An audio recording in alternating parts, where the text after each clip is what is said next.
Eu quero trazer agora o nosso segundo convidado de hoje, Celson Plácido, consultor de investimentos. Celson, muito bom dia, obrigada pela sua participação com a gente aqui na BMC News.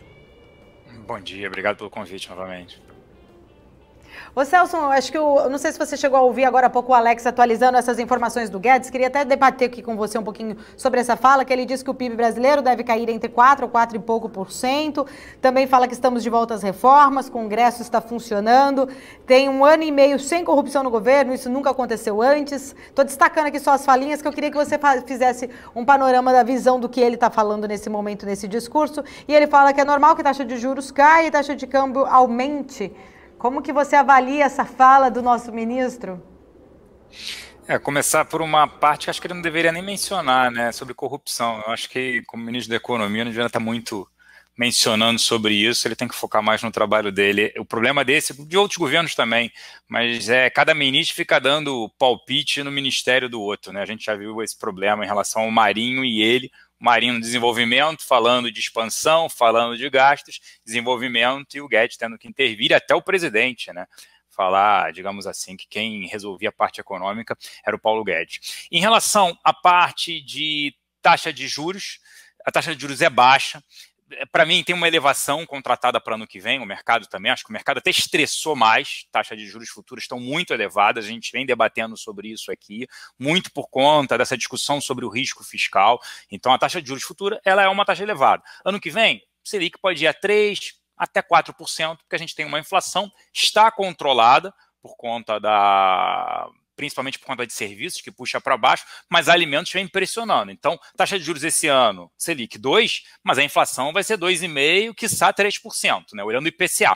A gente travou ali um pouquinho, se você pudesse voltar um pouquinho na sua fala, falando sobre a sua visão em relação a essas falas do Guedes. Você estava falando justamente aquela questão de não ter corrupção. Se você puder voltar um pouquinho nesse teu raciocínio, eu te agradeço.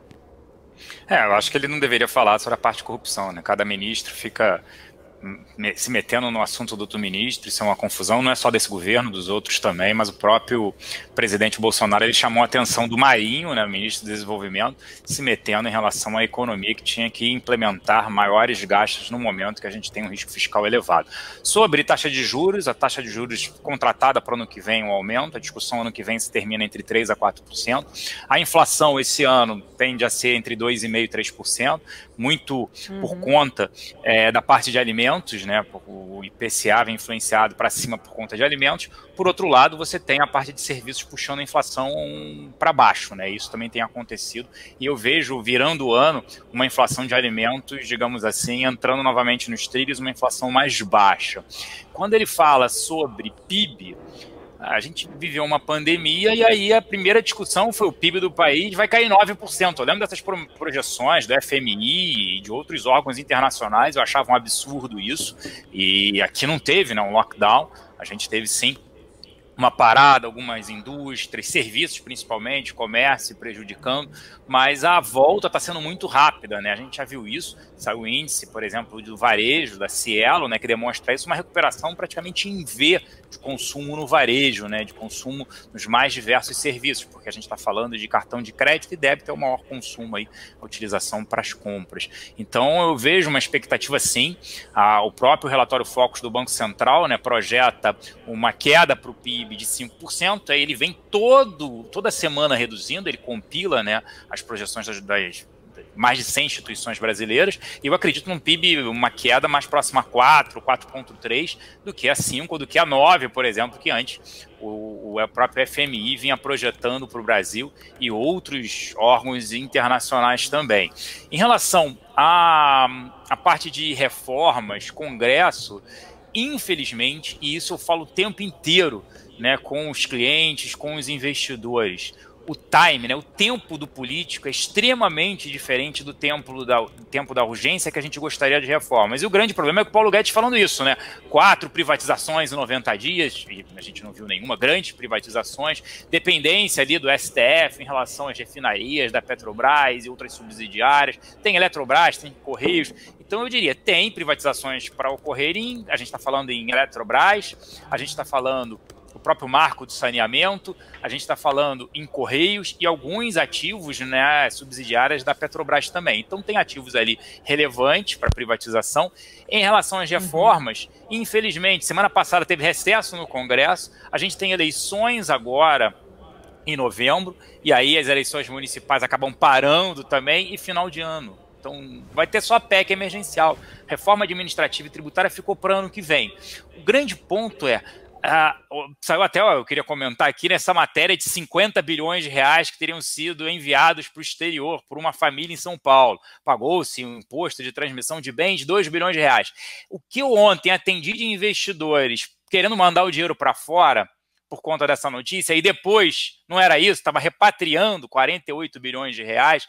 O grande ponto é esse ruído, você não pode ficar operando se o Paulo Guedes e o Mais estão bem ou estão brigando, se o presidente comete deslizes quando ele fala do renda cidadã, de gastar mais, de utilização de precatórios. O que a gente tem é que montar um planejamento de médio e longo prazo e traçar cenários. O cenário não mudou. Eu continuo otimista com vários ativos no Brasil, tem títulos públicos, tem investimento em renda variável, tem oportunidades. A volatilidade, essa variação, ela gera oportunidades. E a gente está vendo isso principalmente esse mês de outubro. Ainda continuar falando um pouquinho mais sobre esse assunto com você, mas eu queria ir com a Débora agora, que parece que o Ibovespa bateu os 100, mas já caiu um pouquinho, né, Débora? Foi isso? Bateu, mas só para poder registrar aqui que o Saravalho agora está devendo um brinde pra gente, hein? Porque bateu os 100 mil pontos, ele já tinha prometido. Mas ele prometeu. Agora está nos 99.958 pontos, tem apenas 4 papéis que recuam aqui depois que o Ibovespa tocou os 100 mil pontos. Suzano, que está caindo aí um pouquinho, 0,08, Telefônica cai um pouquinho agora também, Cyrela cai 0,04, Apivida cai 0,48. E tem um bloco de bancos aí que está sustentando essa alta do Ibovespa. A gente tem Santander subindo 4,20, a gente tem Bradesco subindo 4,08, temos também Itaú Unibanco subindo 3,17. Por incrível que pareça, bancos que está sustentando aí, né, Saravalho? A gente já viu tanta volatilidade desses papéis e aí fez recuperar os 100 mil pontos do Ibovespa, né? Eu só queria atualizar aqui as projeções, que a dívida é 100 mil pontos, mas em dólar, pessoal. Só faltou essa informação. Tá bom. Atualizar. A gente tem gravado o começo do programa, não tem dessa não. Não adianta mudar agora, não. Esqueci, a edição acabou comendo essa fala aqui, mas é em dólar atualizando. Mas a gente faz um brinde aqui, todo mundo com água hoje, a gente faz esse brinde. Uma canequinha aqui, ó, pronto. 100 mil pontos, né? Não sustentou, esse é o Brasil, né? A gente vai e volta, tudo muito rápido, né? Mas falando aqui que deve ser o Celso um pé quente, né? Tem que trazer sempre o Celso por cá. É isso aí, hein, Celso? Chamando de novo, Débora, já tá me fazendo sinal aqui. Agora a Débora chamando de novo. Acredito que vai ficar nessa volatilidade, né, Paulo? Agora sim, oficialmente, 100 mil pontos. 100 mil cravado, alta de 1,36%. Tá aí a dívida do brinde ao vivo, pago aqui pelo Saravalho. É isso aí. E aí, Celso, sua expectativa hoje, você acha que mantém esses 100 mil pontos ao longo do dia? Eu acho que mantém uma parte da fala do Paulo Guedes que chama a atenção foi da parte de não elevação de impostos. E aí a gente tem o setor que tem a maior participação, o maior peso no Ibovespa, né, o principal índice da Bolsa Brasileira, o setor de bancos. E o setor de bancos é o que mais sofreu esse ano por conta interferência governamental, a proibição de pagamentos de dividendos, risco de inadimplência por conta de um PIB menor, crescimento econômico, risco de crédito, e aí a discussão de aumento do CPMF, a criação da CPMF, uma nova CPMF, acaba afetando bancos. Acredito sim, bancos têm ativos ali interessantes, têm ativos extremamente descontados no mercado brasileiro e o setor financeiro é um. Então, acredito que em breve a gente vai ver esse Ibovespa superando esses 100 mil pontos. A gente vai discutir outros números. Tomara. E aí, Marco? O Marco tem uma pergunta para o Celso, pode falar. Celso, eu tenho uma pergunta aqui para você, que eu vou ler os números aqui oficiais, que foram até da própria Ambima, né? Que saíram falando que em apenas 2 semanas, mais de 13 bilhões deixaram os fundos de investimentos em renda fixa, né? Até por conta desse movimento aí no título público, enfim, dados da Ambima apontam entre os dias 1º e 14 de outubro, a captação desses fundos ficou negativa em 3,8 bilhões de reais, né? Não parece ser aquele movimento, até você que não vamos falar aqui a idade, né, quantos anos de experiência, mas você que já acompanha o mercado há muitos anos, não parece ser aquele movimento assim, o investidor ele tem que vender na alta e comprar na baixa, mas não parece, principalmente esse investimento que renda fixa, não está vendendo justamente na baixa? Você chegou a ver esse número e qual que é a sua opinião para esse movimento meio contrassenso, assim, não parece ser muito lógico, né? Eu acho que esse movimento que aconteceu, né, principalmente no mês de agosto, mas mais forte no mês de setembro, foi a oscilação de títulos públicos e a gente viu o Tesouro Selic, né, LFTs, com rendimento negativo. A gente viu fundos DIs com rendimento negativo. E aí entrou aquela discussão sobre, peraí, minha reserva de emergência, o meu caixa, algumas empresas até com caixa, estão aplicados em renda fixa e houve, né, uma marcação a mercado, um retorno negativo. Pô, não vou mais deixar o dinheiro aplicado no DI, não vou deixar aplicado em alguns fundos de renda fixa. E outros também que sofreram mais foram os fundos que compram, né, inflação, os títulos públicos IPCA+, que sofreram mais por conta dessa discussão sobre risco fiscal. Eu não vejo tanto assim, tomada de risco agora, eu vejo muito mais um receio e caminhando principalmente a reserva de emergência, o caixa de algumas empresas para CDBs, né, crédito privado com liquidez diária, que aí acabam não sendo afetados em relação a isso, principalmente essa parte de crédito privado. Não acho que foi uma alocação para aumento de participação, pelo menos em renda variável. O que eu vi foram mais investidores assustados com o retorno em setembro do que uma realocação para tomar risco.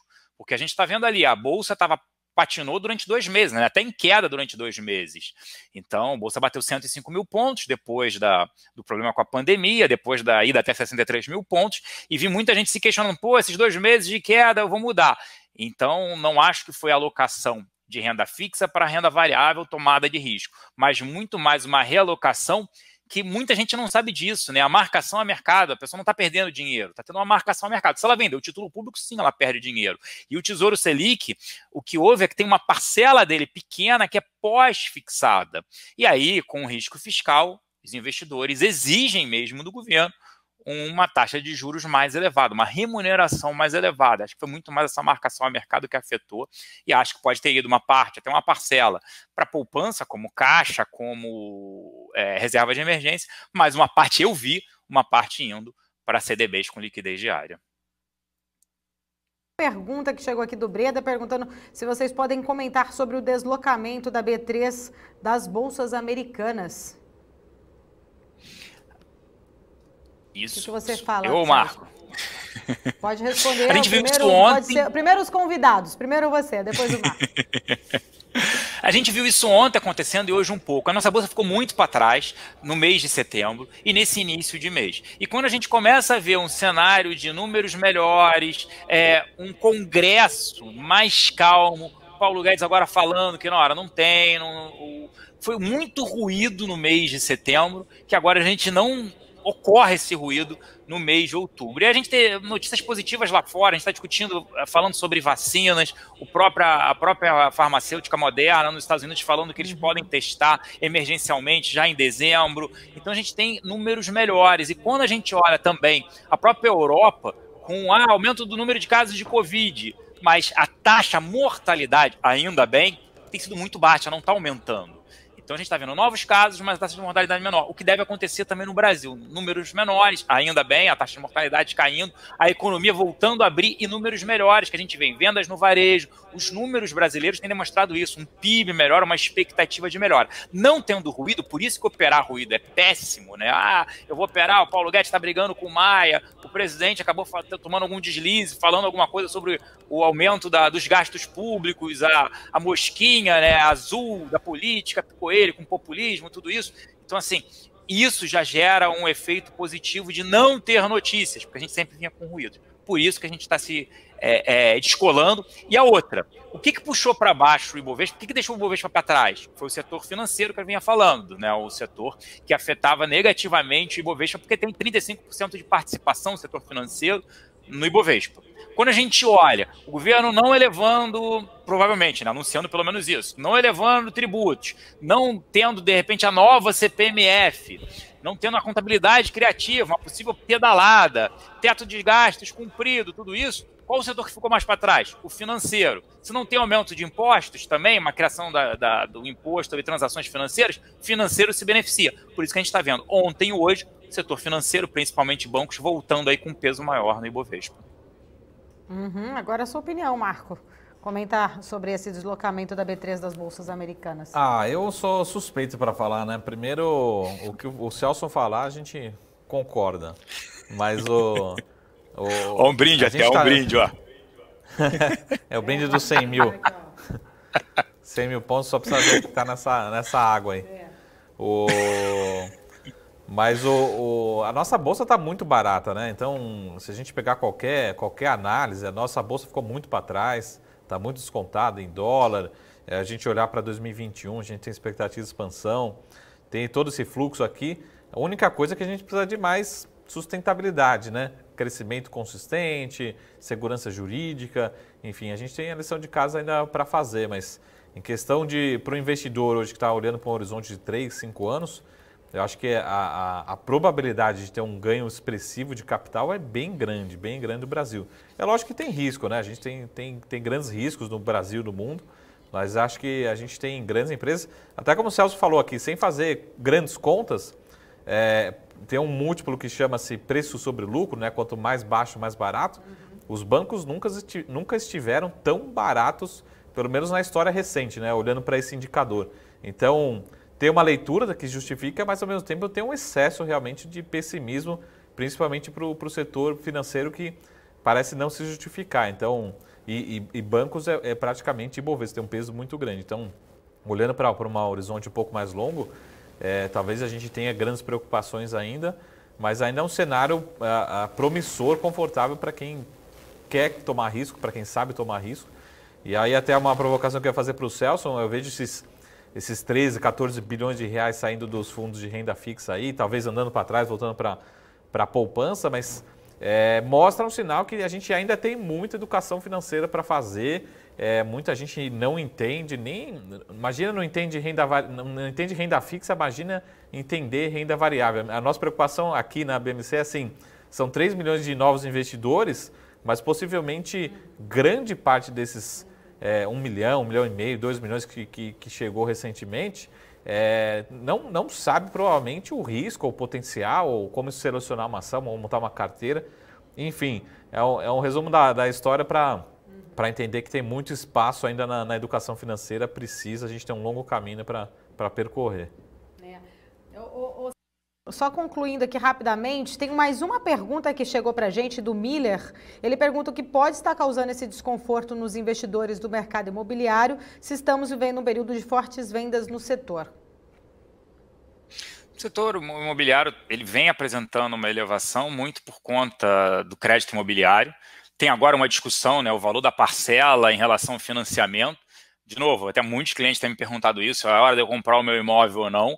Parte do imóvel pode valer a pena se for a sua casa própria, aí sim, mas tem que ver qual a entrada que você vai dar, qual a taxa efetiva, né? Porque não aparece muitas vezes ali a taxa efetiva em relação a isso, mas eu não vejo pessimismo. Quando ele olha, é diferente, né? Se olhar o fundo de investimento imobiliário, a grande maioria, apresenta uma queda no ano, mas o setor imobiliário está extremamente aquecido com lançamentos, com uma melhora pela expectativa por conta da taxa de juros. Poxa, eu estava vendo taxa efetiva de juros 6,5%. Mas, Celso, taxa Selic está 2%. E a gente viu aí anteriormente, né, o profissional do Modal falando que, olha, juros não são esses. A gente está vendo aí, tem CDBs em plataformas de investimento de 4, 5 anos te remunerando a 10% ao ano. Então, o cenário hoje está sendo interessante para quem já tem um capital, já tem investimentos para pegando uma taxa de juros baixa do crédito imobiliário, comprar sua casa própria e investir em relação a isso. Não investimento, né? Comprar sua casa própria. Imóvel eu não gosto de investimento porque você tem fundo de investimentos imobiliários. Mas o setor tem apresentado um desempenho interessante, tanto, né, a parte fica para trás, a cotação do fundo imobiliário, mas eu acho que é um setor que tem tudo aí para, digamos assim, apresentar um desempenho positivo. Por outro lado, a gente tem um efeito negativo, que é o Índice Nacional, né, da Construção Civil, INCC, principalmente preço de material, né, de construção, cimento, vergalhão, aço, né, subindo. E isso acaba afetando também a preocupação com o repasse de preços para o consumidor, que os preços dos imóveis estão nos mesmos patamares de 2014 e 2015, né? Antes ali do início da crise, antes da nossa recessão, que começou em meados de 2014, foi até meados de 2017. Mas eu vejo um cenário positivo para essa parte do setor imobiliário, sim. Tanto quanto fundos de investimentos imobiliários, que aí tem ainda uma parte do mercado de investidores fica receoso com parte de salas comerciais, home office. Eu acho que não é o novo normal, não acho que as pessoas vão trabalhar só em casa, mas sim, você pode ter uma redução no tamanho, na metragem quadrada por profissional, tudo isso, mas não acho que vai ter entrega de salas comerciais, nada disso, não é isso que vai acontecer, não é isso pelo menos que está demonstrando. Isso foi uma tentativa na Europa e não deu certo, tá? Das pessoas trabalharem em casa. Você precisa de relacionamento, você precisa, digamos assim, ajudar aquele profissional mais novo, a experiência, tudo isso, o contato, a gente precisa como ser humano se relacionar. E o outro lado, a taxa de juros baixa também tende a beneficiar o setor, tanto as imobiliárias em bolsa, mas aí tem que escolher caso a caso, como o fundo de investimento imobiliário também. Mas o setor eu vejo um cenário positivo de crescimento. A discussão é se vai ter melhora de margens ou não por conta do aumento de custos. Celso, a gente agradece muito a sua participação aqui na BMC News. Eu quero aproveitar e fazer um convite para todo mundo que está nos assistindo, acompanhar o Celso lá nas redes sociais dele, no Instagram, que ele sempre faz ali um recado matinal muito legal. Eu até, inclusive, Celso, tinha me pautado com várias perguntas sobre o que você tinha dito no Instagram. Nossa conversa acabou mudando de rumo, mas eu estou sempre acompanhando. Muito legal mesmo essa sua conversa matinal aqui com o pessoal. É Celso Plácido, né? Deixa o seu convite aí para o pessoal te seguir no Insta. Isso. Obrigado, Paulo. Obrigado, Marco. Pô, vocês estão um sucesso. Parabéns aí por essa empreitada. Eu acho que é isso que o Marco falou e você também, vocês estão prestando, que é educação financeira. A gente consegue mudar um país via educação. E educação financeira é fundamental para a gente melhorar o nosso país. Essa é a missão da BMC News, foi por isso que nós nascemos, justamente para levar a melhor informação e sempre a opinião de grandes nomes do mercado para os investidores, esses 3 milhões de investidores que estão na B3. Celso, mais uma vez, muito obrigada. A gente segue por aqui, são 11 horas e 2 minutos.